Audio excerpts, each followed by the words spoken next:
கன்னியாகுமரி அருகே பல்பொருள் அங்காடியில் விலை உயர்ந்த பாதாம், பிஸ்தா, முந்திரி திருடிய 2 பெண்களை போலீசார் கைது செய்தனர்.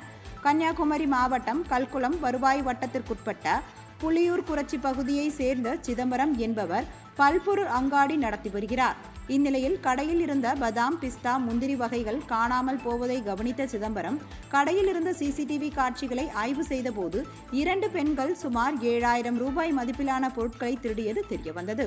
இதுகுறித்து சிதம்பரம் அளித்த புகாரின் பேரில் தக்கலை போலீசார் வழக்கு பதிவு செய்து திருட்டில் ஈடுபட்ட நெல்லை மாவட்டத்தை சேர்ந்த ராதா என்பவரையும் அவரது தோழி ஒருவரையும் கைது செய்து விசாரணை நடத்தினர். திரைப்படத்தில் நடிக்கும் வகையில் உடம்பை மெருகூட்ட பாதாம், பிஸ்தா போன்ற பொருட்களை திருடியதாக இருவரும் ஒப்புக்கொண்டனர்.